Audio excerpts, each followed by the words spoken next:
কয় কিয়ামতের দিন আল্লাহ গীবতকারীদেরকে ডাক দিবে, হ্যাঁ গীবতকারী দিগাই, এই মরা মাংস তোর অমুক ভাইয়ের যার গীবত তুই দুনিয়াতে করেছিলি, এগুলা তার মাংস, আজকে তুই খা। আমি আল্লাহ তুই বলছি তোর ভাইয়ের মরা মাংস, তোর ভাইয়ের মাংস তুই আজকে খাবি। তার সামনে পচা মাংস দেয়া হবে, তখন গীবতকারী মাংস খাইতে চাইবে না। আল্লাহ বলে দুনিয়াতে কি ছিলি, গীবত করে করে এমন তোর ভাইয়ের মাংস খেয়েছিলি, আজকে কেন খাচ্ছস না?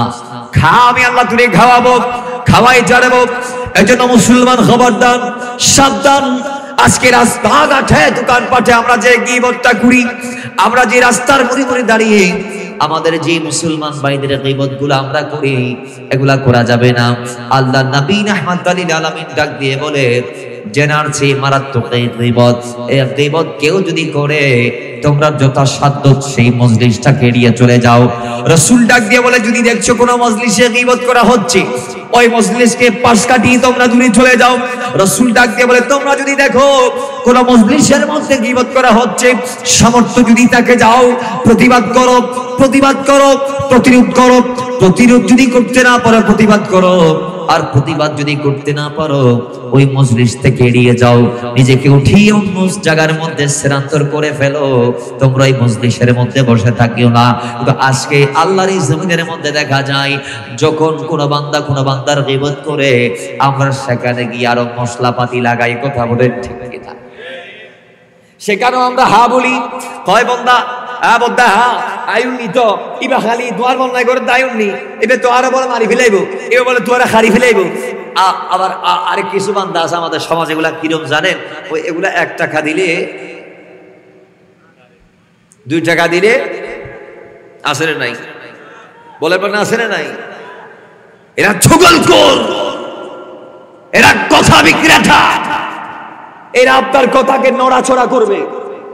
আপনার অন্তর আঘাত আসছে, গিয়ে বললেন আমার ভাই আমার উপর জুলুম করছে।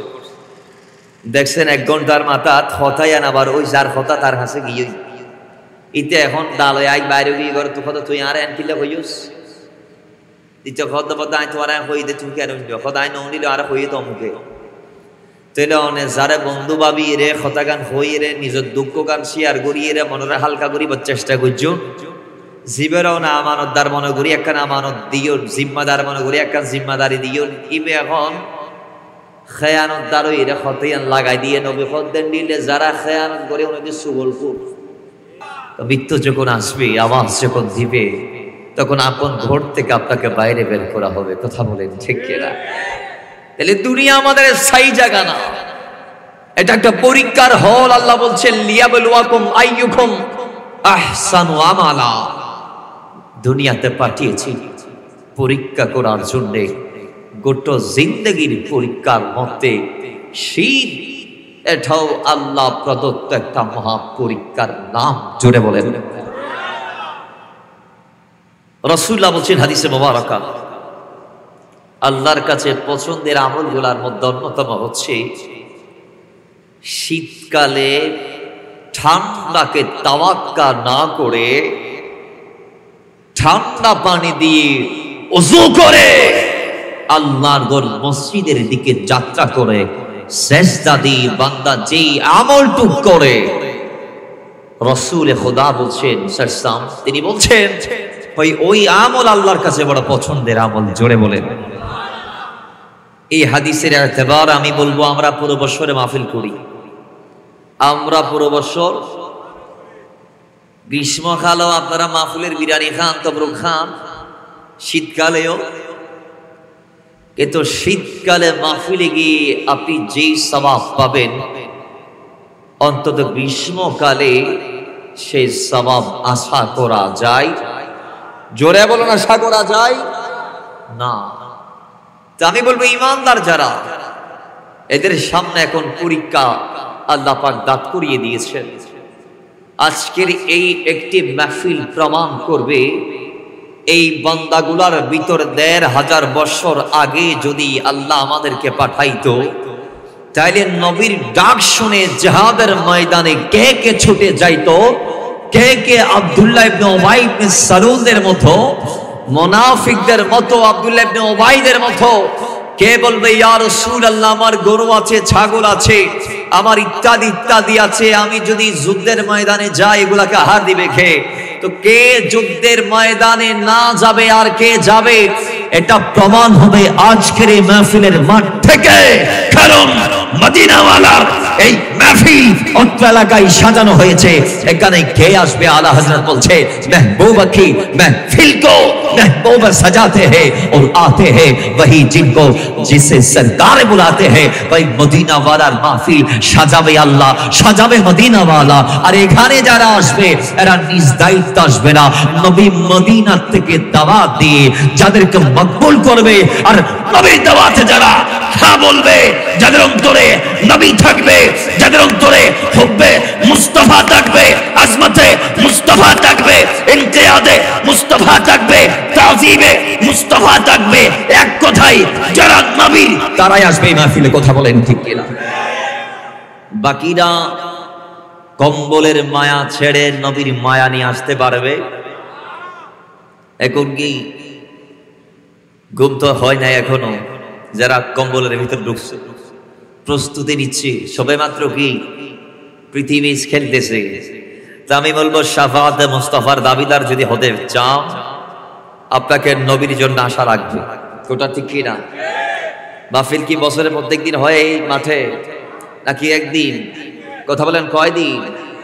এই মাহফিলগুলো আমাদের জীবন পরিবর্তনকারী। মাথায় রাখবেন, এটা কোন মাহফিল জানেন? এই মাহফিল করে করে রাসূল বিধর্মীদেরকে ইসলাম ধর্মে এনেছেন। এই মাহফিলের সূচনা হয়েছে রাসূলুল্লাহ কর্তৃক আরবের জমিন থেকে। সে মাহফিল রাসূল প্রাথমিকভাবে করত হযরতে আরকাম রাদিয়াল্লাহু তাআলা আনহুর গোট থেকে।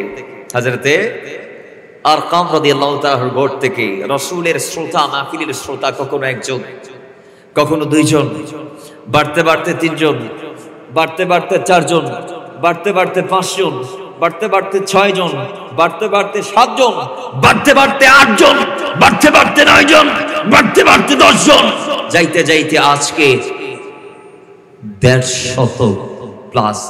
আজকে পুরো পৃথিবীতে 200 কোটির চেয়ে বেশি মুসলমান নবীর দাওয়াতের কারণে হয়েছে। কথা বলে তাহলে মাহফিল গুলার দরকার আছে না নাই? কথা বলে না ভাই, আছে না নাই? আল্লাহ এই ইবাদতে আমাদেরকে শরীক আর শামিল হওয়ার তৌফিক দান করুন।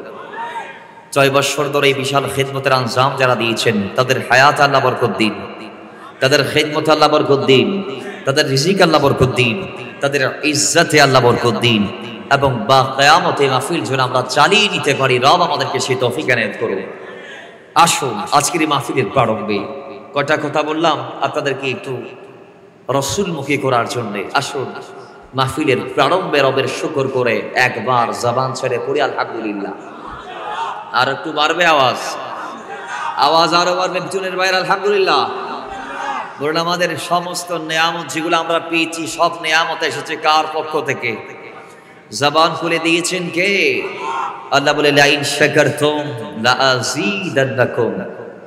নিয়ামত পেয়ে শুকর আদা করলে, নিয়ামতের কদর করতে পারলে, নিয়ামত পেয়ে কৃতজ্ঞতা প্রকাশ করলে নিয়ামত আমি আল্লাহ বাড়িয়ে দিব।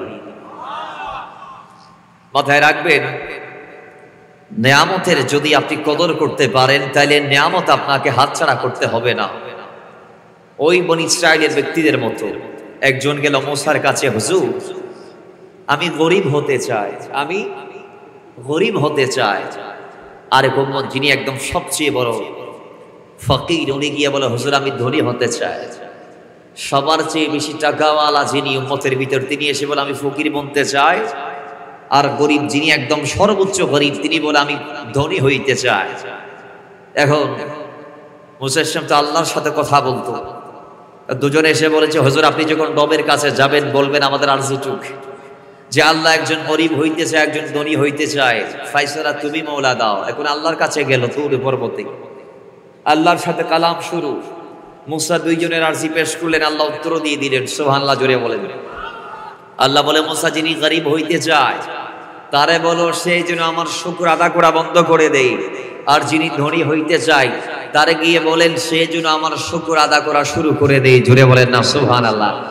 এখন যিনি সবচেয়ে ধনী ব্যক্তি, তিনার কাছে মুসা গিয়ে বলে আল্লাহ তোমাকে শুকর আদায় করাটা বন্ধ করে দিতে বলেছেন, তারপর আল্লাহ তোমাকে আর নিয়ামত দিবে না, নিয়ামত দেয়া বন্ধ করে দিবে। সে বলছে হুজুর আপনি এটা কি বললেন? ও আমার নবী মুসা কালিমুল্লাহ, ও আল্লাহর পয়গম্বর মুসা ইসলাম, এটা একটা কথা হইল? আমার জীবন আল্লাহর দান, আমার ইজ্জত যা আমি পেয়েছি সব আল্লাহর দান, মানুষ আমাকে সম্মান করে আমার আল্লাহর দান, আমার কাছে হস্তগত কোটি কোটি টাকা আছে আমার আল্লাহর দান, দুনিয়ার অসংখ্য জায়গার মালিক আমি বনেছি আমার আল্লাহর দান, আমিও তো আমার আমার জাতে সব আমার না, সব মওলার। তো আমি যেই রব আমাকে এত দিয়েছে, না চাইতে এত দিয়েছে, এত দিয়েছে, ওই রবের শুকর আদায় করে আমি কেমনে বন্ধ করতে পারি? তো মুসা ডাক দিয়ে বলে যতদিন তুমি রবের নিয়ামতের শুকর গুজার করা বন্ধ করবা না, ততদিন রব তোমাকে নিয়ামত দেয়াটা বন্ধ করবে না। জোরে বলে। আর গরিব যিনি নিয়ে আসি গয় হুজুর আল্লাহ কি বলছে? কয় আল্লাহ বলছে তোমার শুকর আদায় করতে। সুবহানাল্লাহ। কেন? কই শুকর আদায় করলে তুমি বড় হইতে পারবা, ধনী হইতে পারবা। এখন গরিব ডাক দিয়ে কয় হুজুর এটা একটা কথা বললেন, আমি কি নিয়ে শুকর আদায় করতাম? আল্লাহ আমারে দিছে কি? আমার কি আছে? না একটা গাড়ি আছে, না একটা বাড়ি আছে, না চেহারাটা সুন্দর, না আমার শরীরটা হৃষ্টপুষ্ট স্বাস্থ্যবান। আল্লাহ তো আমাকে দেই নাই কিছু দেই নাই, কি নিয়ে আমি শুকর আদায় করবো? মুসা ডাক দিয়ে বলে এই নাফরমানির বেড়া জাল থেকে যতদিন নিজেকে আবদ্ধ করতে পারবে না, যতদিন নিজেকে মুক্ত করতে পারবে না, নিজেকে যতদিন আল্লাহর নাফরমানির থেকে রেহাই দিতে পারবে না, যতদিন মাওলার শুকর আদায় করাটা শিখবে না, ততদিন আল্লাহ তোমাকে নিয়ামত দিবে না, নিয়ামত দিবে না, নিয়ামত দিবে না। হ্যাঁ বান্দা, যদি একবার নিয়ামত এর শুকর আদায় করাটা শুরু করে দাও, তাহলে আমার আল্লাহ ডাক দিয়ে বলছে লা আযীদান্নাকুম, বান্দা তোমাকেও আমি দিয়ে ভরিয়ে দিব। জুড়ে বলতে। এজন্য আমরা প্রত্যেকটা কাজের শুরুতে শুকর আদায় করব কার? জবান খুলে কার? রবের শুকরের পরে রাসূল হুদা সাল্লামের উপর দরুদ আর সালামের হাদিয়া পাঠি সবাই একবার করি সাল্লাল্লাহু আলাল হাবিব সাল্লাল্লাহু তাআলা আলাইহি ওয়া আলিহি ওয়াসাল্লামা তাসলিমান কাসীরান কাসীরা। সাথে সাথে আমরা দিলকেও ঠাট্টা করে দিয়ে স্মরণ করছি তাদের যাদেরকে আল্লাহর ওলি বলা হয়, যারা এসে আমাদের খালি মাথায় টুপি পরালো, যারা এসে আমাদেরকে কোরআন নামক দস্তুর দিল, যারা এসে আমাদেরকে নবীর সুন্নাহ দিয়ে নিজের জীবনটাকে সাজিয়ে দিল, যারা এসে আমাদের মা বোনদের কপালের সিঁদুরটা মুছে দিয়ে ওড়নার ঘোমটার পর্দার ব্যবস্থা করে দিল, যারা এসে আমাদের খালি মাথাটাকে টুপির মাধ্যমে পাকার সাফ করে দিল। বাবারা, আজকের মাহফিল থেকে এই বাংলার জমিনে আগত আল্লাহ প্রদত্ত রব্বুল আলামিনের পক্ষ থেকে প্রেরিত সমস্ত আল্লাহর ওলিদেরকে স্মরণ করার পরে আমরা যাচ্ছি নির্ধারিত বিষয়ে। নির্দিষ্ট সময় আমরা আলোচনা ইনশাআল্লাহ ঈদের দিকে নিয়ে যাব। সময় শর্ট, আল্লাহর কোরআন মোতাবেক, নবীর সুন্নাহ মোতাবেক যে নির্দিষ্ট বিষয় আমাকে দিয়েছে তার উপর বয়ান করার চেষ্টা আমরা করব। যা বয়ান হবে আল্লাহ সর্বপ্রথম আমাকে পরে আপনাদেরকে শুনে আমল করার তৌফিক দান করুন। বিষয়টা হচ্ছে বর্তমান সমাজে গীবত তথা পরনিন্দা, এ সম্পর্কে কোরআন হাদিসের মতামত কি, বা কোরআন সুন্নাহর আলোকে এটার বর্ণনা আলোচনা সবিস্তারে। আসুন, গীবত এই ব্যাপারে আল্লাহ সুবহানাহু ওয়া তাআলা কোরআনে বারংবার এলান এসেছে। হাদিসে মুবারকার মধ্যে একের পর এক নিষেধাজ্ঞার হওয়ার পরেও আজকের সমাজ কিংবা সমাজপতি কিংবা সমাজ হওয়ার আমরা সেই গীবতটাকে কোরআন সুন্নাহ না বলার পরও আমরা হ্যাঁ বলেছি। কোরআন সুন্নাহ নিষেধ করার পরেও আমরা এটাকে জারি আর সারি রেখেছি। ইভেন কি গীবত থেকে মাহফিলের মঞ্চ, মসজিদের মিম্বর, মসজিদের মেহরাব, মসজিদের বারান্দা, ঘরের বারান্দা, রাস্তাঘাট, দোকানপাট, মাদ্রাসা, দুনিয়াতে যত জায়গা আছে প্রত্যেকটা জায়গাতে দুজন বান্দা একত্রিত হলে বাস এটার সূত্রপাত আমরা শুরু করে দেই একজনকে নিয়ে শুরু করে তার কথাকে সত্যায়ন করার জন্য আরেকজন হা বলে কই হ্যাঁ ওই রকম, তুমি যেটা বলতেছো এটাই আসলে হাসা কথা, তুমি যেটা বলতেছো সেটা আমি নিজের চর্ম চক্ষু দিয়ে দেখেছি, কথা বলেন ঠিক কিনা? তাহলে আজকের সমাজে আমরা এগুলাই দেখছি, বাবা সন্তানের বিরুদ্ধে গীবত করে, ছেলে বাবার বিরুদ্ধে গীবত করে, মা বাবার বিরুদ্ধে গীবত করছে, বাবা মায়ের বিরুদ্ধে গীবত করছে, স্বামী স্ত্রীর বিরুদ্ধে গীবত করছে, স্ত্রী স্বামীর বিরুদ্ধে গীবত করছে, ভাই ভাইয়ের বিরুদ্ধে গীবত করছে, বন্ধু বন্ধুর বিরুদ্ধে গীবত করছে, পাড়া পড়শি একে অপরের বিরুদ্ধে কথা বলছে, গীবত করছে, পরনিন্দা করছে, তার দোষ ত্রুটির চর্চা করছে, বর্ণনা করছে, কথা বলেন ঠিক কিনা? আসুন আমরা আগে একটু জানবো গীবত এটা কি। বাবারা আমার, রাহমাতাল লিল আলামিন, শাফিল মুজনিবিন,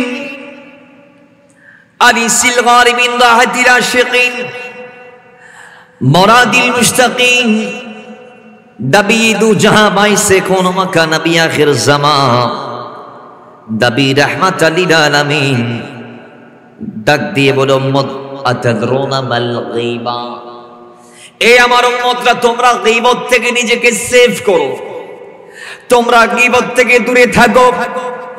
এ আমার উম্মতরা, আতাদরুনা মাল গীবা, তোমরা কি জানো গীবত কাকে বলে?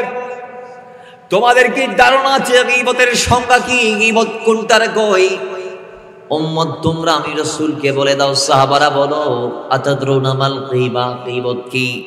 সঙ্গে সঙ্গে ক্বালুল্লাহ ওয়া রাসূলুহু আলাম, সাহাবায়ে কেরাম ডাক দিয়ে বলে আল্লাহু ওয়া রাসূলুহু আলাম, ইয়া রাসূলুল্লাহ গীবতের সংজ্ঞা আমরা জানি না, জানে আল্লাহ, জানে রাসূলুল্লাহ। আমরা না জানলেও আল্লাহ জানে, আল্লাহ রাসূল জানে। আল্লাহ রাসূল সঙ্গে সঙ্গে কল রাসূল ডাক দিয়ে বলে যিকরুকা হাকা বিমা ইয়াকরাহু, গীবত ওইটারে বলা হয় যে তুমি এমন একটা কথা তোমার বাইরে প্রসাদে বলে দিলাম, যে অবস্থায় তুমি কথাটা বলছো ওই সময় তোমার ভাইটা নাই। একজন ব্যক্তির এমন একটা জিনিসের চর্চা করা, একজন ব্যক্তির এমন জিনিস বর্ণনা করা, তার সামনাসামনি যদি ওই জিনিসটা বর্ণনা করা হয় সে কষ্ট পাবে, সে লজ্জা পাবে, সে অত্যন্ত মনটা বেতাই ব্যতীত করে ফেলবে, তার অন্তরটা ফেটে চৌচির হয়ে যাবে। অর্থাৎ যে কথা শুনলে বান্দা কষ্ট পাই, ওই কথা যার কথা তার পশ্চাতে বলা, তার পেছনে বলাটার নামই গীবত। জুড়ে বলেন নাউজুবিল্লাহ। সাহাবায়ে কেরাম ডাক দিয়ে বলে কিলা আফরাইতা ইন কানা ফি আখি মাকুল, ইয়া রাসূলুল্লাহ ও নবী আমরা জানতে চাই, আমরা যেই বান্দার কথা বলছি, আমরা যদি আমাদের ভাইয়ের দুষ্টা বর্ণনা করার পরে ওই দুষ্টা যদি আমাদের ভাই সত্য সত্য করে থাকে, আমরা যেটা বলছি সেই হাসলত, সেই ঘটনা যদি তার সাথে সংঘটিত হয়ে থাকে, সে যদি জিনিসটা করে থাকে, তাইলে ওইটা যে আমরা পিছনে বললাম ব্যক্তিটা তো করে ফেলেছে, চুরি করছে, আমরা বলতেছি চুরি অমুক করেছে, এটা সত্য। রাসূল এটাও কি গীবত হবে? কারণ তিনি তো আমরা যা বলেছি তা করেছে, আমরা তো মিথ্যা বলি নাই, সত্যটাই বলেছি। রাসূল ডাক দিয়ে বলে এ আমার সাহাবায়ে কেরাম, ফালিন কারা ফিহি মা তাকুলু ফাকাদ ইখতাবতা, এই সাহাবীরা যেটা বলেছো সেটা যদি সত্য হয় তাহলে সেটা গীবত হবে। আর যদি ওই জিনিসটা ওয়া ইল্লাম ইয়াকুন ফিহি মা তাকুলু ফাকাদ বাহাত্তা, আর যেটা বলেছো ওইটা যদি আমার ওই উম্মত না করে থাকে তাহলে সেটা গীবত হয় নাই, সেটা দীপ্তা হয়েছে, সেটা বাহাত্তা হয়েছে। এটা গীবতের চেয়ে আর কোটি গুণ ভয়াবহ, মারাত্মক। জুড়ে বলেন নাউজুবিল্লাহ। এটা মিথ্যারোপ হয়েছে। যদি হ্যাঁ সত্য সত্যই অমুকের বিরুদ্ধে যা বলেছো সে ওটা করেছে, কই এটা করলে এটা তার পিছনে বলাটা হবে গীবত। আর যদি সে তা না করে তাহলে তুমি তার উপর একটা ইলজাম দিলা, তুহমত দিলা, মিথ্যা দোষারোপ করলা, তার উপর তুমি জুলুম করলা, তার উপর তুমি ইনসাফ করো নাই। রাসূলুল্লাহ ডাক দিয়ে বলে, এ আমার সাহাবারা, আমি রাসূল তোমাদেরকে বলছি, এই গীবত থেকে তোমরা নিজেকে সেভ করো, আলাদা করো। তোমরা গীবতের ধারা কাছে যাইও না, কারণ কুরআনুল কারীমের মধ্যে আল্লাহ সামনে পিছনে যারা এগুলা করে তাদের বিরুদ্ধে এলান দিয়েছে ওয়াইলুল, ধ্বংস তাদের জন্য, ওয়াইলুল লিকুল্লি। আল্লাহ ডাক দিয়ে বলছে প্রত্যেক ওই ব্যক্তি ধ্বংস হবে, হোমাজাতি লোমাজা, যারা মানুষের সামনে পেছনে গীবত তথা পরনিন্দা করে, চুগলখুরি করে, মানুষের বিরুদ্ধে বদনামি করে বেড়ায়। জুড়ে বলে নাউজুবিল্লাহ। আর এই গীবত করাটা মুনাফিকদের খাসলত। গীবত করা কার খাসলত? মুনাফিকদের খাসলত। এজন্য রাসূল বলে, তোমরা এই ঠাত থেকে নিজেকে কি করো? সেভ করো। নিজেকে কি করো? সেভ করো। এবার আসুন কোরআন কি বলছে। রাহমাতাল লিল আলামিন ডাক দিয়ে আমাদেরকে বলছেন, আল্লাহর কোরআন দিয়ে সূরা হুজরাতের আয়াত নং 12, আল্লাহ বলছে, ওয়ালা ইয়াগতাব বা'দুকুম বা'দা, যে এই বান্দারা, তোমরা এক বান্দা আরেক বান্দার গীবত করিও না। এক বান্দা আরেক বান্দার গীবত করিও না। কেন করবা না? এই কারণে, আইয়ুহিব্বু আহাদুকুম আইয়াকুলা লাহমা আখিহি, কোরআন বলছে, তোমরা কি আরেক ভাইয়ের মাংস খাওয়াটাকে পছন্দ করো যিনি মৃত? তো বলুন, দুনিয়াতে আমাদের যে ভাইগুলা মারা যায়, আমরা কি তাদের মাংস খাই, নাকি তাদেরকে সুন্দর করে ইসলামী তরিকা মোতাবেক কাফন পড়ি, গোসল করি, জানাজার মাঠে গিয়ে জানাজা দিই, দাফন দেই? কথা ঠিক কিনা? আওয়াজ দিয়ে ঠিক কিনা? নাকি আমরা তার মরণের পর তার মাংস খাই? না না না, আমরা মৃত ভাইয়ের মাংস খাওয়াটাকে পছন্দ করি। জোরে বলেন, পছন্দ করি। আল্লাহর কোরআন বলছে, তোমরা ওইরূপ মৃত ভাইয়ের মাংস খাওয়াটা যেরূপ পছন্দ করো না, ফাকারিহতুমুহু, একইভাবে তোমরা গীবতটাকে অপছন্দনীয় মনে করো। কারণ আমি আল্লাহ বলেছি, গীবত করা মানে মৃত ভাইয়ের মাংস খাওয়া। নাউজুবিল্লাহ। আর জোরে বলেন, রাসূলুল্লাহর জামানায় কেউ যদি গীবত করত, তার মুখ থেকে পচা মাংসের গন্ধ আসতো। মরা মানুষের মাংস, আমরা সবাই জানি 24 ঘন্টা মানুষকে কবরস্থ করার পরে তার দেহের পচন শুরু হয়ে যায়। কথা ঠিক কি ঠিক না?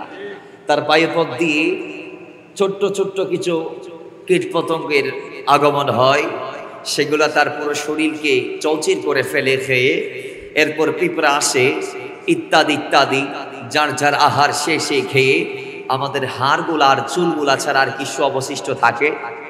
জোরে বলুন, অবশিষ্ট থাকে।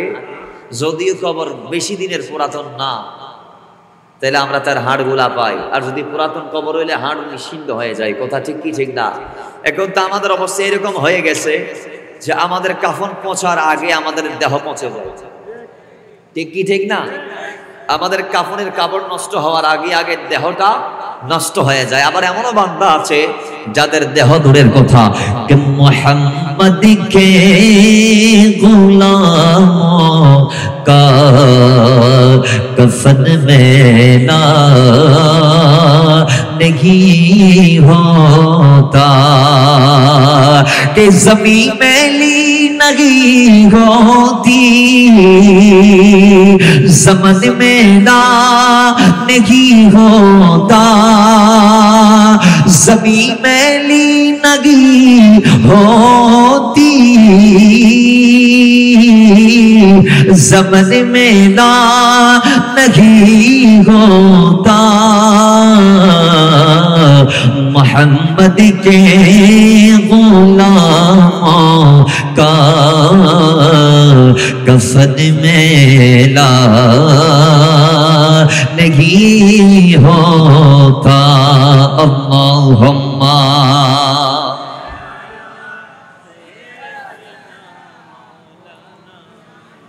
वाला आलि सय्यिदिना। बाबार আমার রাহমাতাল লিল আলামিনের গোলামদেরকে যখন কবরস্থ করা হয়, এদের দেহ দূরের কথা, এদের দেহকে বক্ষণ করা দূরের কথা, দেহ তো দূরের কথা, দেহ দূরের কথা, পশম দূরের কথা, হাড় মাংস খাওয়া দূরের কথা, নবীর গোলামদের কাফনের কবর পর্যন্ত কবরে জিন্দা পাওয়া যায়। কথা বলেন ঠিক কিনা? কিন্তু আজকে দুঃখজনক হলেও সত্য, আমরা সেই জীবনটা কাটাইতে পারি নাই বিদায় আমাদেরকে কবরে দেওয়ার পরপরই 24 ঘন্টার ভিতরে আমাদের বডি কেনা নষ্ট হয়ে যায়। ওই আবার মুর্দার শরীর থেকে দুর্গন্ধ। আনফরচুনেটলি ভাবে কোন বান্দা যদি অনাকাঙ্ক্ষিত ভাবে চামড়ার গোদামে যায়, তাহলে তার নাক সে খোলা রাখে নাকি নাকে কাপড় দেয়? হতাহন করিব নাকত কি দেয়? কি দে বাবা, কি দে? কেন? খুশবু আসতেছে এই জন্য নাকি? কি আসতেছে? কি আসতেছে? গন্ধ আসতেছে। যে বান্দা 2 মিনিটের জন্য চামড়ার গোদামে গিয়ে সুগন্ধি বা দুর্গন্ধ সহ্য না করে নাকে কাপড় দিয়ে সেখান থেকে তাড়াতাড়ি কাজ শেষ করে বাসায় ফিরে যাচ্ছে, দেখা যাচ্ছে ওই চামড়ার গোদামে কিছু বান্দা চামড়ার উপর বসে খাওয়ারও খাচ্ছে। কথা ঠিক কি না? তাহলে এটা কেমনে সম্ভব? সম্ভব হয়েছে উনি দুর্গন্ধের সাথে থাকতে থাকতে অ্যাডজাস্ট করে নিয়েছে নিজেকে। আর ইনি অনাকাঙ্ক্ষিত ভাবে গেছে, ওনার সাথে এটা ম্যাচিং হয় নাই, অ্যাডজাস্ট হয় নাই, এটা ওনার সাথে মানাই নাই, বিদায় উনি গুটিয়ে নিয়ে নিজেকে তাড়াতাড়ি পলায়ন করেছে। এরকম একটা সময় গীবত কম ছিল, গীবত বিদায় একজন করলে তার মুখ দিয়ে মরা মাংসের মাংস পচার গন্ধ আসতো। আর এখন যে মুখগুলো আছে প্রত্যেকের মুখ দিয়ে গীবত হয়, বিদায় একজনের গন্ধ আরেকজনের পায়, কারণ এটা গণহারে বেড়ে গেছে ওই সামরার গোদামের সামরার মতো।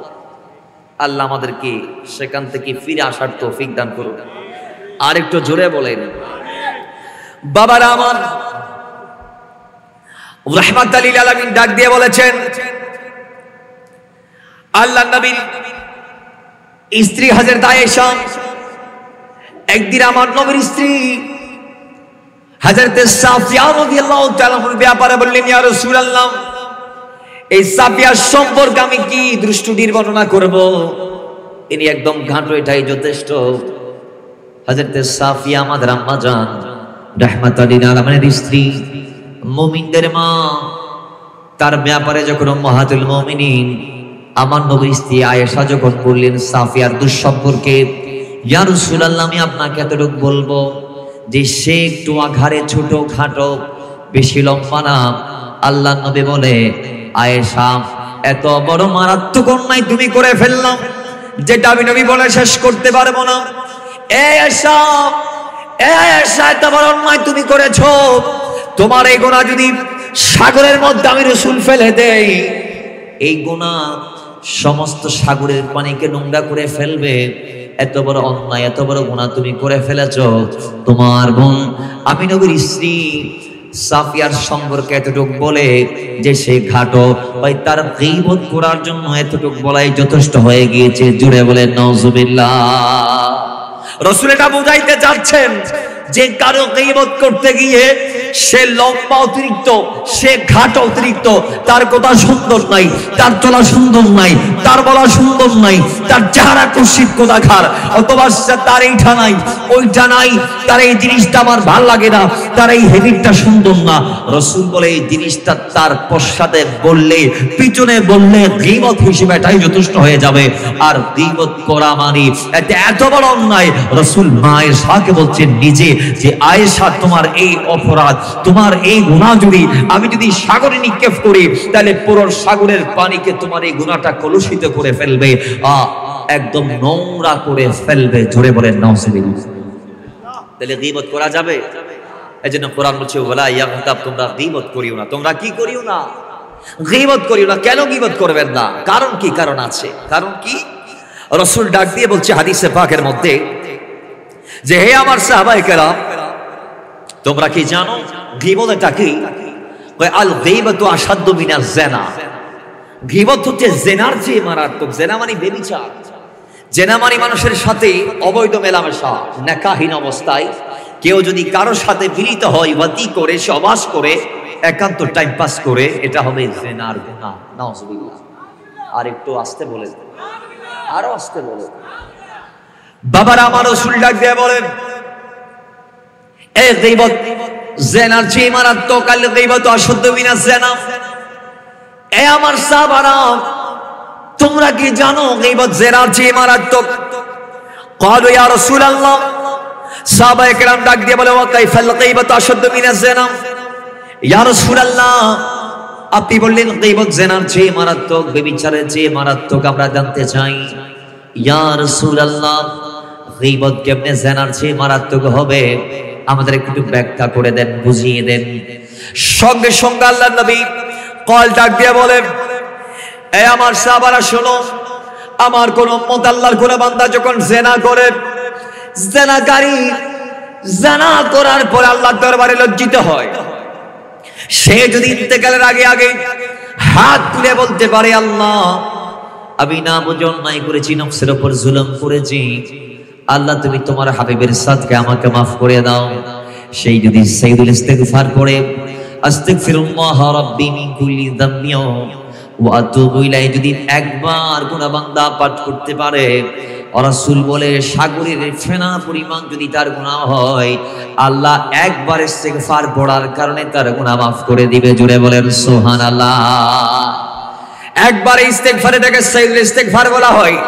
কেউ যদি আস্তাগফিরুল্লাহ রাব্বি মিন কুল্লি যামবি ওয়া আতুবু ইলাইহি, এটা যদি কেউ একবার পাঠ করতে পারে, আস্তাগফিরুল্লাহাল্লাযী লা ইলাহা ইল্লা হুয়াল হাইয়ুল কাইয়্যুম ওয়া আতুবু ইলাইহি, এই ইস্তিগফার যদি কেউ একবার পাঠ করতে পারে, আল্লাহ তার সমস্ত গুনাহ মাফ করে দিবে। আল্লাহ নবী ডাক দিয়ে বলে, আমার ওই জিনাকারী উম্মত যদি ইন্তেকালের আগে আগে, মৃত্যুর দূত মালাকুল মউতের দ্বারস্থ হওয়ার আগে আগে, সেই যদি নিজের ভুল বুঝতে পারে, রবের দরবারে হাত উঠায়, আর যদি বলে, রব্বি ও মালিক, আমি না বুঝে গুনাহ করেছি, আমারে মাফ করে দাও, আয় আল্লাহ আমি না বুঝে নফসের উপর জুলুম করেছি, আল্লাহ আমার গুনাহগুলো মাফ করে দাও। আল্লাহর দরবারে বান্দা যখন ক্ষমা চাইবে, আল্লাহর যদি রহমত গালেব হয়, রহমতের সাদকায় আল্লাহ বান্দার তওবাকে কবুল করে তার গুনাহ মাফ করে দিবে। কিন্তু পক্ষান্তরে গীবত যিনি করেছে, ইনি আল্লাহর দরবারে তওবা করলেও আল্লাহ তারে মাফ করবে না। কারণ কয়েক গীবত হচ্ছে বান্দার হক। যখন বান্দা মানুষের গীবত করবে, ওই ব্যক্তি যার গীবত করেছে, আগে মাফ তার থেকে নিতে হবে, তারপর আল্লাহ মাফ করবে। ঠিক কি না? যার গীবত করেছেন তার দরবারে যাইতে হবে, তার দ্বারস্থ হতে হবে। হাদিস রাসূল এইভাবে আমরা এলান পেয়েছি আল্লাহর নবীর বাণীর মাধ্যমে। রাহমাতুল লিল আলামিন ডাক দিয়ে বলে, যার গীবত করেছেন তার কাছে যাবেন আর হাত দিয়ে বলবেন, ভাইরে আমি না বুঝে তোমার গীবত করেছি, আমাকে তুমি মাফ করে দাও। তুমি যদি আমাকে মাফ করে দাও, আল্লাহ আমারে মাফ করে দিবে। বলে ওই বান্দা যদি মাফ করে দেয়, এবার আল্লাহ আপনারে মাফ করে দিবে, এটা আপনার জন্য তওবা হয়ে যাবে। আর যদি রাহমাতুল লিল আলামিন বলছে, যারা গীবত করেছেন সেই বান্দা যদি জমিনে না থাকে, সে যদি মারা যায়, সে যদি প্রবাসের মধ্যে থাকে, অথবা সে যদি জমিনের মধ্যে বেঁচে না থাকে, তাহলে রাসূল ডাক দিয়ে বলে, তার অনুপস্থিতিতে আল্লাহর দরবারে মাগফিরাত কামনা করো। অথবা সে যদি কবরস্থ হয়ে যায়, তার কবরের পাড়ে যাও, জিয়ারত করো। জিয়ারতের পর হাত উঠায় বলে, রাব্বি ও আমার মালিক, এই বান্দার না বুঝে আমি গীবত করেছি, আল্লাহ গীবতের কারণে আমি নিজেকে কলুষিত করেছি, আল্লাহ আমার গুনাহ মাফ করে দাও। আর আমার ভাই যে কাজটা করেছি বিদায় আমি পশ্চাতে তার বলেছি, আল্লাহ তারেও মাফ করে দাও। ওই যারা গীবত করেছো তার গুনাহ মাফ চাইবা এবং নিজের জন্য তার কবরে দাঁড়িয়ে মাগফিরাত কামনা করবা। জুড়ে বলেন। আপনারা কি জীবনে দেখছেন কোন গীবতকারী আপনাদের কাছে সেইটা বলতে যে, ভাই আমি না বুঝে আপনার গীবত করছি, আমারে মাফ করে দেন। ভাই আমি না বুঝে কালকে সকালে চারজনে নিয়ে আপনার পরনিন্দা করছি, আমারে মাফ করে দেন। খোদা কি কসম, কেউ বলে নাই, কেউ বলে নাই, বলে নাই। কেন বলে না? না, রাসূল বলেছে। বলে না একটি কারণে, কারণ গীবতকারী গীবত করার পরে সে মনে করে আমি যেটা বলছি এটা তো চোখে দেখছি, সে চুরি করতেছে, সে জিনা করতেছে, সে ব্যভিচার করতেছে, সে হক নষ্ট করেছে, সে মানুষকে ঠকিয়েছে, সে ধোঁকা দিয়েছে, সে খাদ্যে ভেজাল দিয়েছে, সেইটা করেছে, সে মুখের মেয়ে নিয়ে ভাগিয়ে গিয়েছে, সে মসজিদের হক নষ্ট করেছে, আমি দেখেছি, এটাই বলছি। তা আমি তো মিথ্যা বলছি না, আমি তো নিজের চোখে দেখে দেখে বলছি। পক্ষান্তরে রাসূল ডাক দিয়ে বলছে গীবতকারী গীবতকে জায়েজ মনে করে, সে মনে করে আমি যেটা বলছি সেটা তো হাসা কথা, আমি তার মিশা কথা বলি নাই। নবী বলেন দিল্লা হাসা কথা, যার কথা এবার বিশুদ্ধি হন নাম গীবত বড় করি বড়। যদি কথাই আনিলে তোমার হস্ত ভাই, তাহলে কথাই আনিবের বিশুদ্ধি হওয়ার নাম কি? গীবত। ইন কি গীবত? যদি তাকে সংশোধন করার লক্ষ্যে আপনি আগায় আসতে চান, তাহলে আমি মনে করি তাকে পার্সোনাল ডেকে শুধরিয়ে দেন, হয়ে যাবে। এটা আপনি তারা বললেন না, মানুষরা বললেন, এটা কি করলেন? এটা কি করলেন? আল্লাহ আমাদেরকে গীবত মুক্ত সমাজ গঠন করার তৌফিক দান করুন। আর জুড়ে বলেন, কারণ কি জানেন? রাসূলের হাদিস, গীবত যদি করে বান্দার আমল আল্লাহ দরবারে কবুল হয় না, বান্দা আমল শূন্য হয়ে যায়। বান্দা নামাজ পড়ো সওয়াব গীবতকারীর আমল নামে ট্রান্সফার হয়ে যায়। হাদিসে পাক আসে, হযরতে হাসান রাদিয়াল্লাহু তাআলা আনহু একদিন খবর পাইলেন এক বান্দা তার গীবত করছে। এখন তিনি খবর পাওয়ার পর মাওলা হাসান কে জানেন? যিনি আমার নবীর নাতি রাহমাতুল লিল আলামিনের নামাসায়ে মুস্তাফা মাওলা আলী এবং মাহফুজ আমার সন্তান, যিনি একদম জ্যেষ্ঠ সন্তান, ওই মাওলা হাসান রাদিয়াল্লাহু তাআলা আনহু তিনি জানতে পারলেন এক বান্দা তার গীবত করছে।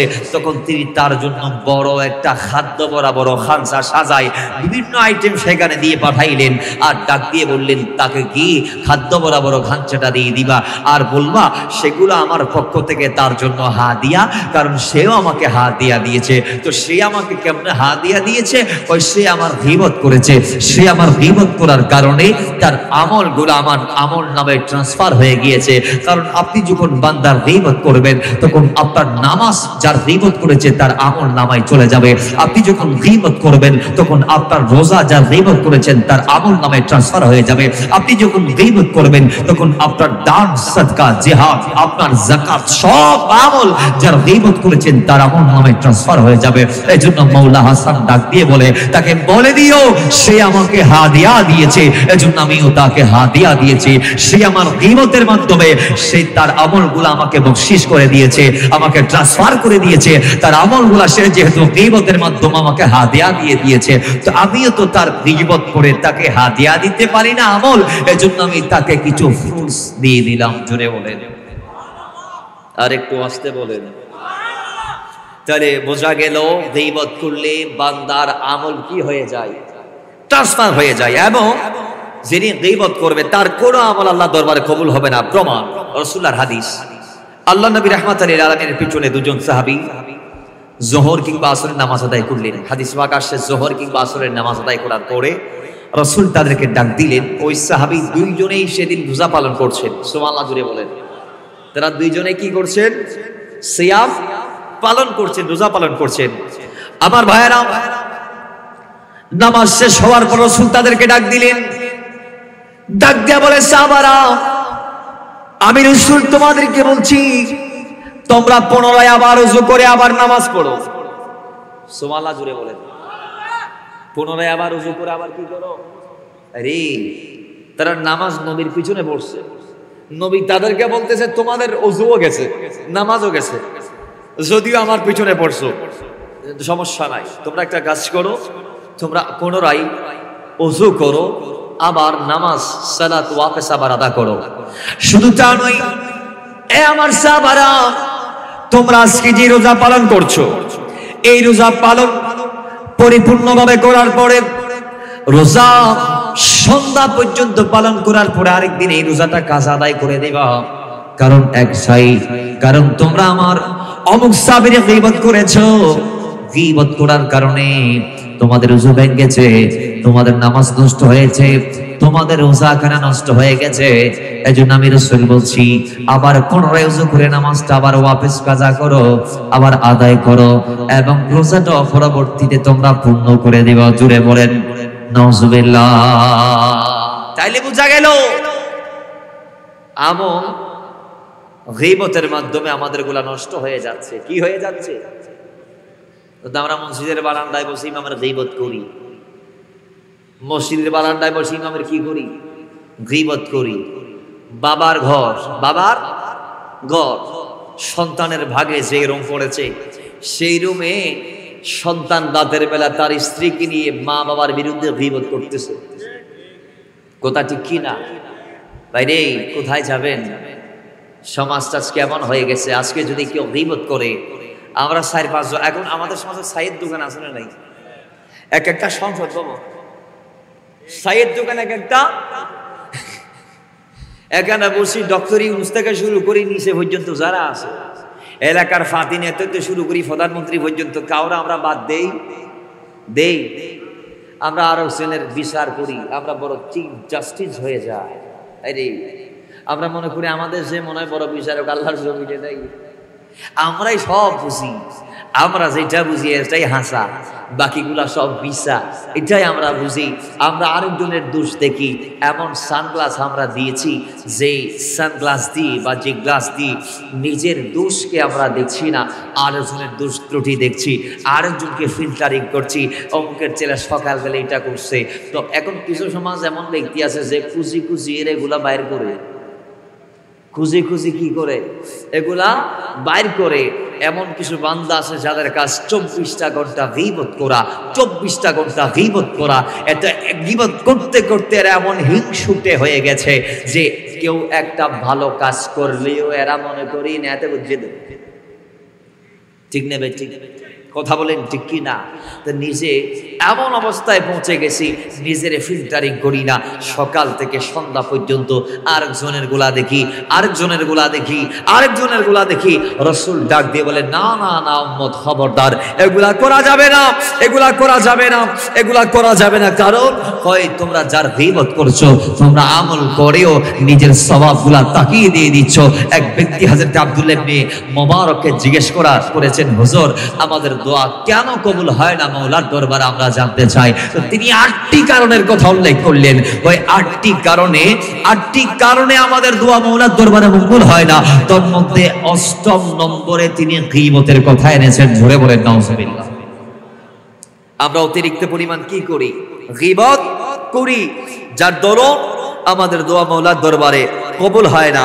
হযরতে ফকি আল্লামা মুল্লাহ সামারকান্দি বলেছেন যে 3 ব্যক্তির দোয়া আল্লাহর দরবারে কবুল হয় না। এক নং যিনি হারাম ভক্ষণ করে, যিনি হারামের টাকা দিয়ে নিজের উদরকে পূর্ণ করে, যিনি হারামের টাকা দিয়ে নিজের জীবনকে চালায়, ওই সে দোয়া করতে পারবে, তার দোয়া মাওলার দরবারে কবুল হবে না। 2 নং যেই ব্যক্তি মানুষের গীবত করে, মানুষের নিন্দা করে, তার দোয়া আল্লাহ কবুল করবে না। 3 নং যিনি হিংসুক এবং যিনি কৃপণ, আল্লাহ সুবহানাহু ওয়া তাআলা তার দোয়া কখনো কবুল করবে না। জুড়ে বলেন নাউজুবিল্লাহ। তাহলে গীবত কি আমরা করব নাকি ছেড়ে দেব? আওয়াজ দিয়ে বলেন, গীবত কি আমরা করব নাকি ছাড়বো? কিন্তু না, আজকে সমাজে দেখা যায় এত পরিমাণ রাসূলুল্লাহ কর্তৃক বলার পরেও কই আমরা এই গীবতকে ছাড়তে পারছি না। হাদিসে পাকে কি আসছে? বাবার আমার আল্লাহ নবী ডাক দিয়ে বলে, আমি মেরাজের রাতে যখন এক দলের পাশ দিয়ে যাচ্ছিলাম, তো আমি রাসূল দেখছি একদল বান্দা, তারা নখ দিয়ে চেহারার মধ্যে আঁকাবাঁকা করে ফেলছে, চেহারাটা ক্ষতবিক্ষত করে ফেলছে। ওই বান্দাগুলা পচা বাসি মাংস সামনে নিয়ে বসেছে এবং সেখান থেকে পচা মাংস খাচ্ছে। আমি জিবরাইলকে বললাম, এই আমার খাদেম জিবরাইল বলো এরা কারা, কি তাদের পরিচয় আমি জানতে চাই। কেন তারা নিজের চেহারায় আঘাত করছে? কেন তারা মরা মাংসের মাংস খায়? কেন তারা পচা মাংস খায়? আমি রাসূল জানতে চাই। তো জিবরাইল ডাক দিয়ে বলেছি, আয়া ইয়া রাসূলুল্লাহি, ও নবী এই বান্দা হচ্ছে জমিনে অমুক বান্দাগুলা, এরা ওই বান্দা যারা জমিনে আরেক ভাইয়ের গীবত করেছে। জমিনে হায়াত থাকতে তারা হায়াতকে সঠিক মূল্যায়ন করতে পারে নাই। জীবনের দামি দামি সময়গুলা, সেকেন্ডগুলা, ঘন্টাগুলা, মিনিটগুলা তারা আপন ভাইয়ের গীবত করে করে কাটিয়ে দিয়েছে। জুড়ে বলেন নাউজুবিল্লাহ। এরাই হচ্ছে ওই ব্যক্তি শুধু তা নয়, আল্লাহ নবী অপর হাদিসে বলে কই কিয়ামতের দিন আল্লাহ গীবতকারীদেরকে ডাক দিবে, হ্যাঁ গীবতকারী দিগাই এই মরা মাংস পুরো মুখবাইর যারা গীবত তুই দুনিয়াতে করেছিলি এগুলা তার মাংস আজকে তুই খা। আমি আল্লাহ তুলে বলছি তোর ভাইয়ের মরা মাংস, তোর ভাইয়ের মাংস তুই আজকে খাবি। তার সামনে পচা মাংস দেয়া হবে, তখন গীবতকারী মাংস খাইতে চাইবে না। আল্লাহ বলে দুনিয়াতে কে ছিলি গীবত করে করে এমন তোর ভাইয়ের মাংস খেয়েছিলি, আজকে কেন খাচ্ছস না? খা, আমি আল্লাহ তুলে খাওয়াবো, খাওয়াই জানাবো। এজন্য মুসলমান খবরদার, সাবধান। আজকে রাস্তাঘাটে দোকানপাটে আমরা যে গীবতটা করি, আমরা যে রাস্তার মোড়ে মোড়ে দাঁড়িয়ে আমাদের যে মুসলমান ভাইদের গীবত গুলো আমরা করি, এগুলা করা যাবে না। আল্লাহ নবী রাহমাতুল লিল আলামিন ডাক দিয়ে বলে জেনার চেয়ে মারাত্মক এই গীবত। এই গীবত কেউ যদি করে তোমরা যথাসাধ্য সেই মজলিসটাকে এড়িয়ে চলে যাও। রাসূল ডাক দিয়ে বলে যদি দেখছো কোনো মজলিসে গীবত করা হচ্ছে, ওই মজলিসকে পাশ কাটিয়ে তোমরা দূরে চলে যাও। রাসূল ডাক দিয়ে বলে তোমরা যদি দেখো কোন মজলিসের মধ্যে গীবত করা হচ্ছে, সামর্থ্য যদি তাকে যাও প্রতিবাদ করো, প্রতিবাদ করো, প্রতিরোধ করো। প্রতিরোধ যদি করতে না পারো প্রতিবাদ করো, আর প্রতিবাদ যদি করতে না পারো ওই মজলিস থেকে এড়িয়ে যাও। নিজেকে উঠিয়ে অন্য জায়গার মধ্যে স্থানান্তর করে ফেলো, তোমরা এই মজলিসের মধ্যে বসে থাকিও না। কিন্তু আজকে আল্লাহর এই জমিনের মধ্যে দেখা যায় যখন কোনো বান্দা কোনো বান্দার গীবত করে, আমরা সেখানে গিয়ে আরো মশলাপাতি লাগাই। কথা বলেন ঠিক কিনা? সেখানেও আমরা হা বলি, কয় বন্দা বন্দা হ্যাঁ আয়ুনি তো ইবা খালি তোমার বন্যায় করে দায়ুনি, এবার তো আরো বলে মারি ফেলাইব, এবার বলে তোরা হারি ফেলাইব। আবার আরেক কিছু বান্দা আছে আমাদের সমাজ, এগুলা কিরম জানেন? ওই এগুলা 1 টাকা দিলে 2 টাকা দিলে আসলে নাই, বলে না আসলে নাই। এরা ছগলখোর, এরা কথা বিক্রেতা, এরা আপনার কথাকে নড়াচড়া করবে। আপনার অন্তরে আঘাত আসছে, গিয়ে বললেন আমার ভাই আমার উপর জুলুম করছে। দেখছেন 1 ঘন্টার মাথা হতায়ান, আবার ওই যার হতা তার কাছে গিয়ে ইতে এখন দালয় আই বাইরে গিয়ে ঘর তো কত তুই আর কিলে হইস ইতে কত কথা আই তোমার হই দে তুমি কেন কথা আই নিল আর হই তো মুখে তেলে অনেক যারা বন্ধু ভাবি রে হতা গান হই রে নিজের দুঃখ গান শেয়ার করিয়ে রে মনের হালকা করিবার চেষ্টা করছো। জীবেরও না আমানতদার মনে করি একখান আমানত দিও, জিম্মাদার মনে করি একখান জিম্মাদারি দিও। ইবে এখন খেয়ানতদার ওই রে হতায়ান লাগাই দিয়ে নবী খদ্দের নিলে যারা খেয়ানত করে ওনাকে সুগলখোর, কি সুগলখোর।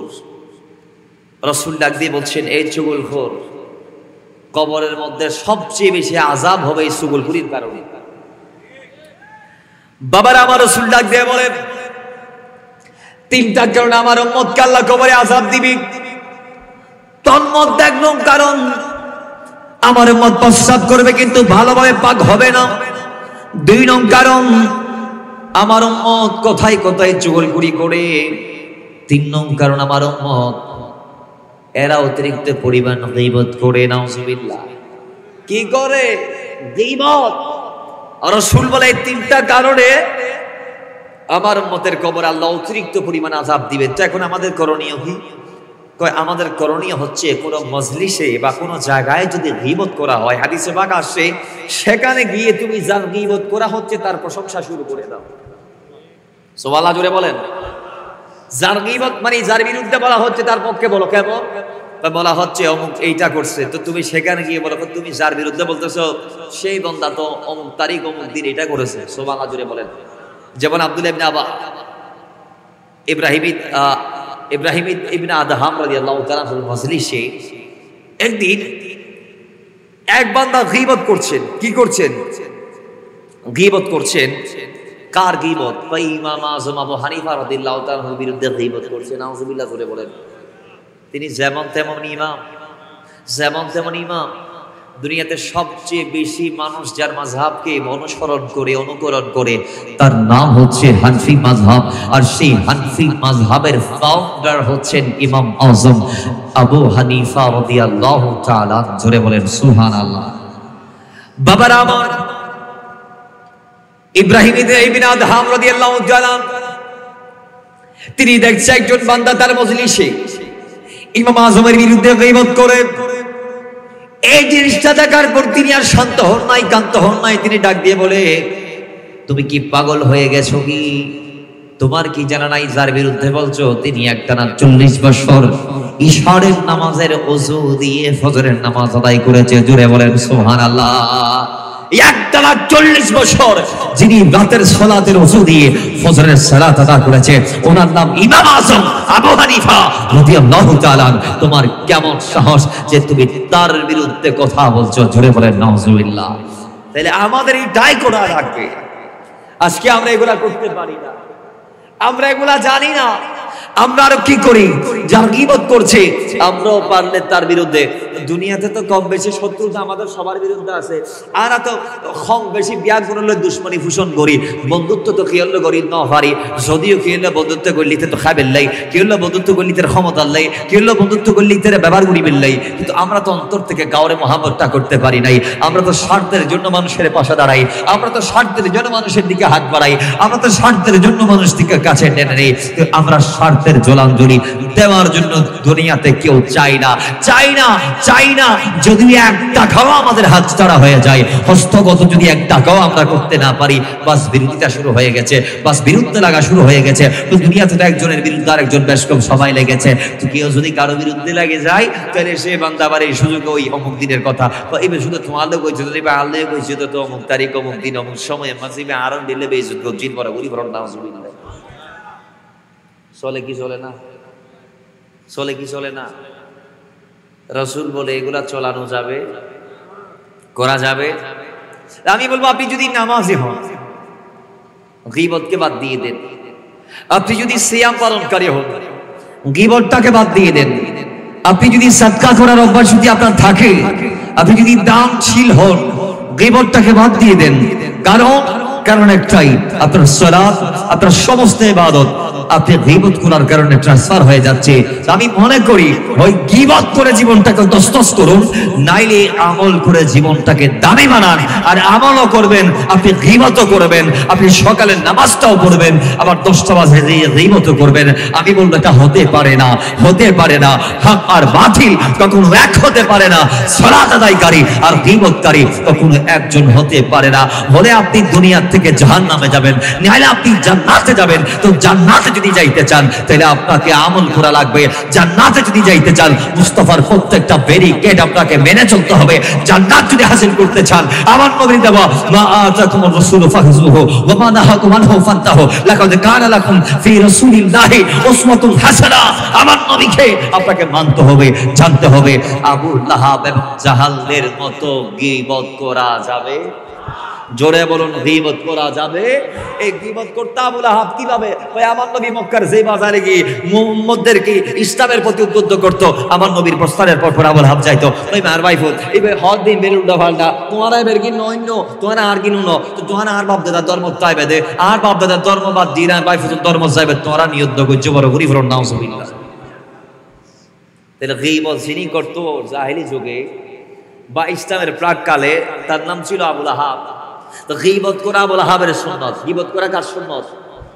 গীবত করা ওয়ালিদ ইবনে মুগীরার সুন্নাত। কেমন? ওয়ালিদ ইবনে মুগীরা ওই জালেম, উনি আমার নবীর পিছনে আমার নবীর গীবত করতো। আমার নবীর পিছনে আমার নবীর কি করতো? গীবত করতে কথা বলে। মুহাম্মদ সাল্লাল্লাহু আলাইহি ওয়াসাল্লাম উনি একটা মানুষ, উনি যদি হারায় যায়, ওনারা খোঁজার মতো একটা ব্যক্তি নাই, কারণ ওনার কোনো সন্তান দুনিয়াতে নাই, শুধু মেয়েরা আছে। মেয়েরা তো ঘরের ভিতর থাকবে, ওনার একটা সন্তানও আল্লাহ দুনিয়াতে রাখে নাই, যিনি ওনার হারানোর পরে ওনারা খুঁজে তালাশ করবে, অথবা ওনার ইন্তেকালের পর ওনার কবর জিয়ারত করবে। আল্লাহ সঙ্গে সঙ্গে ডাক দিয়ে বলে, ইয়া রাসূলুল্লাহ, আপনি কোন সন্তানের জনক নন, আপনি আল্লাহর রাসূল। জোরে বলেন সুবহানাল্লাহ। আল্লাহ ডাক দিয়ে বলছে, ইন্না শানিয়াকা হুয়াল আবতার। যারা আপনাকে আবতার বলছে, আবতার মানে নির্বংশ, যারা আপনাকে বংশ ছাড়া বলছে, ইয়া রাসূলুল্লাহ, আপনার ইন্তেকালের পর কিয়ামত পর্যন্ত আপনারা আহলে বাইত থেকে যাবে, যাদেরকে উম্মতরা অনুসরণ করবে, অনুকরণ করবে, কারণ আপনি রাসূল বলবেন একদিন তারাকতু ফীকুম আমরাইন লান তাদিল্লু মা ইন আখাযতুম বিহিমা কিতাবাল্লাহ ওয়া ইতরাতি আহলা বাইতি। ওয়া ইয়া রাসূলুল্লাহ, আপনি তো কসওয়ালা মুকুটের পিঠ থেকে এলান দিবেন, হে উম্মতরা আমি নবী অচিরেই জমিন থেকে যাব, কিন্তু দুটা জিনিস তোমাদের জন্য রেখে যাচ্ছি। একটা জিনিস হচ্ছে কোরআন, আরেকটা হচ্ছে আমি নবীর আহলে বাইত। এদেরকে যারা আঁকড়ে ধরবা কিয়ামত পর্যন্ত তারা গোমরা হবে না। জোরে বলেন না সুবহানাল্লাহ। তোর মধ্যে একটা আমার নবীর আহলে বাইত, এরা কিয়ামত পর্যন্ত থেকে যাবে। একটা কোরআন, একটা আমার নবীর আহলে বাইত। কোরআন কি? কোরআন হচ্ছে থিওরিক্যাল, যেখানে আল্লাহ থিওরি বর্ণনা করেছে, আর আহলে বাইত কি? যারা প্র্যাকটিক্যাল, যারা কোরআনের বাস্তব রূপ জমিনবাসীকে দেখিয়ে দিয়েছে। কোরআন কেমনে চলতে বলেছে, কেমনে হাঁটতে বলেছে, কেমনে বলতে বলেছে, কেমনে খাইতে বলেছে, কোরআন কোনটাকে হালাল করেছে, কোনটাকে হারাম করেছে, ওই এগুলা তোমরা আহলে বাইতের জীবনের দিকে তাকাইলে বুঝতে পারবা, ভালো মন্দ নির্ণয় করতে পারবা, ফরক করতে পারবা। তো আমার ভাইয়েরা, আল্লাহ পাক ডাক দিয়ে বলে ইন্না শানিয়াকা হুয়াল আবতার। ইয়া রাসূলুল্লাহ, ও মদিনাওয়ালা, যারা আপনার পিছনে পিছনে গীবত করছে, যারা আপনাকে নির্বংশ বলছে, আমি আল্লাহ জবাব দিচ্ছি, তাদের বংশ একদিন থাকবে না। কারণ উহুদের ময়দানে, বদরের ময়দানে তারা যখন যাবে আপনার বিরুদ্ধে অস্ত্র ধরে, তখন আমি আল্লাহ সেখানে তাদের নাস্তা নাবুদ করে দেব, তাদের উত্তরসূরি জমিনে রাখবো না, সবাইকে আমি আল্লাহ শেষ করে দেব। যার দরুন তাদের ইন্তেকালের পরে তাদের জিয়ারত করার মতো ব্যক্তি দুনিয়াতে থাকবে। দুনিয়াতে আবু জাহেলের মাজার আছে, জিয়ারত হয়, কেউ নকশা কোথায় এটাও জানে না, যা সেটা জানে লেফটেন্যান্ট তলদিকের এটার সমাধি লেফটেন্যান্ট তলদি এনে জানা দেয়। মক্কা শরীফের পাশে সৌদি সরকারের টয়লেট বাঁধি দিই, 2 তলা করি, তোলে আন্ডারগ্রাউন্ড। তো ওই মানুষে এতটুকু জানা দেয়, ইতের খবর দিই মানুষে যায় এরা আরাম করে কি করে দে দুনিয়ার ছা যত বড় বড় আরাম জিনিস আছে না, ইয়ের যারা তেন আইজি তারা খুঁজ পারে দেরি তে আরা তো এডে দিলা কোনো ব্যক্তি না দিবেন ওসেনি দিয়েন, ঠিক নেবে ঠিক এতরা আতে তো লাদা হন দিন টয়লেটে ন জাবান লাদ দেয়া সেরা সুরতি যাই এন অবস্থা কি দেখো জুরি তারা হইতো না পারি পৃথিবীর অন্যতম কেন প্রশান্তির স্থান ওই দিয়েন কথা, ঠিক নেবে ঠিক। তো এডে মানুষ শান্তি আরাম করতে যা দিতের খবর কি হইতে যার দে আজি অল আরাম করতে যার এটার প্রয়োজন অনুপাতে এটার ভিতরে সার নির্যাস বাইর গরিদের মলমূত্র ত্যাগ করে এদের খবর আল্লাহ না পাক বানায় রেখে দেখ কিয়ামত পর্যন্ত না পাকাই বানায় রাখব, কারণ এটি আপাদ মস্তক গুড়ো না ভাগু গিয়ে দিয়ে বড় করি বড় নাউজুবিল্লাহ বড় না আর কানা বড় করি বড়। তাহলে সে গীবতকারী দুনিয়াতে আমাদের সমাজে যারা আছে এরা আবু জাহাল এবং আবু লাহাবের সুন্নাত আদায় করতেছে। খাস সুন্নাত আবু জাহেল এবং আবু লাহাবের সুন্নাত আদায় করেন, এবং ওয়ালিদ ইবনে মুগীরা আমার নবীর পিছন পিছন আমার নবীকে পাগল বলতো। আমার নবী যখন পাগল বলছে, আল্লাহ পাক কোরআনে এলান দিয়েছে 10টি আয়াত তার বিরুদ্ধে নাজিল করে আল্লাহ পাক সর্বশেষ বলছেন ওয়াতুন্নি বাদা যালিকা জানিম, যেই বান্দা আমার নবীর বিরুদ্ধে মুস্তাহি করেছো ওই ওয়ালিদ ইবনে মুগীরা হচ্ছে জারর সন্তান, তার বাবার পিতৃ পরিচয় ঠিক নাই। জুড়ে বলেন নাউজুবিল্লাহ। যারা গীবত করে এরা তার সুন্নাত আদায় করে কার? ওয়ালিদ ইবনে মুগীরা। বলেন কার? ওয়ালিদ ইবনে মুগীরা। তা আমরা কি তার সুন্নাত আদায় করব না আমার নবীর সুন্নাত আদায় করব? জোরে বলুন কার সুন্নাত আদায় করব? এজন্য বলেন গীবত করা যাবে, আরো জোরে গীবত করা যাবে। হাদিসে পাকে অসংখ্য বর্ণনা আসছে। আল্লাহ নবী রাহমাতুল লিল আলামিন বলেছে তোমরা গীবত থেকে বেঁচে থাকো, কারণ ইমাম যায়নুল আবেদিন বলছেন গীবত থেকে তোমরা বেঁচে থাকো, কারণ গীবত হচ্ছে মানুষরূপী জাহান্নামের কুকুরদের তরকারি। নাউজুবিল্লাহ। তার মানে তিনি গীবতকারীদেরকে জাহান্নামের কুকুর বলেছে। হাদিসে পাক আসছে যারা গীবত করে আল্লাহ তাদেরকে কিয়ামতের দিন বানর বানায় দুলবে। বানর বানর বানর আছে না নাই? আমাদের সমাজে আমরা বানর দেখি নাই? আল্লাহ যারা গীবত করে এদেরকে বানর বানায় উঠাবেন। তো কিয়ামতের দিন আমরা কি বানর হয়ে উঠতে চাই না নবীর উম্মত হয়ে উঠতে চাই? কথা বলেন কি হয়ে উঠতে চাই? আল্লাহ আমাদেরকে সেদিন যদি বানর বানিয়ে উঠাই, তাহলে আমাদের স্ত্রী আমাদেরকে চিনবে, আমাদের মায়ের চেহারাটা সুন্দর হবে না, কালো হয়ে যাবে। আমাদের এই হাল দেখে আমাদের বাবাদের মাথা সেন নিচু হয়ে যাবে। আমাদের ভাইগুলো আমাদেরকে সেদিন পরিচয়টাও দিতে চাইবে না, কারণ আমরা মানুষরূপী দুনিয়াতে কুকুরের কাজ করেছি, গীবত করি। এজন্য বাবারাই আপনাদের কদমে করজোর নিবেদন, দুনিয়াতে যারা না বুঝে আরেক ভাইয়ের গীবত করে, আরেক ভাইকে ছোট করে সমাজে মানুষের সামনে তুচ্ছ তাচ্ছিল্য করে পিছনে নিন্দা করে আল্লাহ পাক তাদেরকে আপন ভাইয়ের নিন্দা না করে যদি সম্ভব হয় সংশোধনের লক্ষ্যে ভাইয়ের কাছে গিয়ে বলে, ভাই রে, তোমার এই জিনিসটা আমার ভাল লাগে নাই, তুমি এটা বাদ দিয়ে দাও, আল্লাহ তোমাকে দামে করবে। একটা জিনিস কথার মাধ্যমে করা যায়। আপনি ওইটা না করে তার পিছন করলেন, পিছনে বললেন, যার দরুন গীবত করে ফেললেন, নামাজটা পড়ি তারে দিয়ে দিলেন, রোজাটা রাখি তারে দিয়ে দিলেন। কিয়ামতের দিন আপনি আমল শূন্য হয়ে উঠবেন। আল্লাহ আপনাকে মরা মানুষের মাংস খাওয়াবেন, আল্লাহ আপনাকে বানর মানিয়ে উঠাইবেন। এগুলা তো করে লাভ নাই। কেন আপনি আপনার মূল্যবান সেকেন্ডগুলো আর জন্য গীবত করে করে নষ্ট করবেন? আর গৌসে আজম আব্দুল কাদের জিলানী উনি এমন একটা ব্যক্তি যিনি পুরো জিন্দেগিতে কোনো ব্যক্তির গীবত করে নাই। জোরে বলেন, আরো জোরে বলেন। আমরা তো আরেকজনের বিরুদ্ধে বলতে একদম আমাদের ভয়ও লাগে না, চিন্তাও লাগে না, আমরা মজা পাই, তৃপ্তি পাই। অথচ গৌসে আজম 25 বছর কোনো ব্যক্তির সাথে কথা বলে নাই। সুবহানাল্লাহ। আমরা তো গৌসে আজমের ভেলায়েতের পরবর্তী ঘোষণাগুলো শুনি, কিন্তু উনি যে আল্লাহর ওলির চূড়ান্ত শীর্ষ স্থানে যাওয়ার আগে তিনি কি কি করছে আপনি শুনলে অবাক হবেন। গৌসে আজম আব্দুল কাদের জিলানী বেশি না 37 বছরে ইলমে দ্বীন হাসিল করেছে। কয় বছর? 37 বছর। এটি বাহজাতুল আসরারের মধ্যে আসছে। আল্লামা ইমাম শাদনুফি আলাইহি রাহমাহ বর্ণনা করছেন এই ওয়াকিয়া, যেই বাহজাতুল আসরারের সনদ অনেক শক্তিশালী। 84 রুবাই অনেক বর্ণনা সেখানে আছে, অথচ বুখারীতে 84 কয়েকটা বর্ণনা আছে, রুবাই কয়েকটা বর্ণনা আছে। বাবারাই, ওই আল্লাহ ইমাম শাদনুফি আলাইহি রাহমাহ, ইমাম শাদনুফি বলছেন, আমার গৌসে আজম বলেছে তিনি বাগদাদের ধ্বংসস্তূপে 25 বছর মুজাহাদা করেছে। ওই 25 বছর তিনি কোনো বান্দার সাথে জমিনের আউট কোনো পাবলিকের সাথে কথা বলে নাই। তিনি মওলার জিকিরে মগ্ন ছিলেন 25 বছর। আপনি আমি 25 মিনিট মওলারে ডাকতে পারি না, আর গৌসে আজম মওলারে ডাকছে মাত্র কয় বছর? 25 বছর। কথা বলেন কয় বছর? 25 বছর। আমি মানুষের সাথে কথা না বলতে মানুষ এক পর্যায়ে এমন বাবা শুরু করে দিয়েছে যে আমি আব্দুল কাদের জিলানী কথা বলতে পারি না, আমি বোবা, কারণ মানুষ আমাকে 25 বছর কথা বলতে দেখে নেয়। তো হদে মানছে আরে বুক বলি মনে করতে বুক হতা হইতে পারি দিলে মনে করতো, তো মূলত তো হতা হইতে পারি, কিন্তু তিনি কথা মানুষের সাথে বলে দুনিয়াবি হায়াতের মূল্যবান সেকেন্ড গুলাকে উনি নষ্ট করে নাই।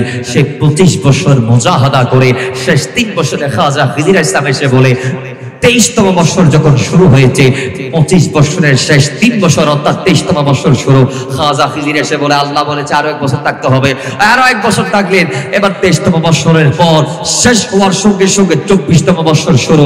খাজা খিজির ইসলাম এসে ডাক দিয়ে বলে, হুজুর আল্লাহ বলেছে আরো 1 বছর থাকতে হবে। তো তিনি আরো 1 বছর থাকলেন। আল্লাহ এরপরে 24তম বছর তারে পার করানোর পরে খাজা খিজিরকে পাঠিয়ে আবার এলান দিলেন যে খাজা খিজির গৌসে পাকে গিয়ে বলো আর 1 বছর থাকতে হবে। শুরু হলো 25তম বছর, এখন 25 বছর শেষ।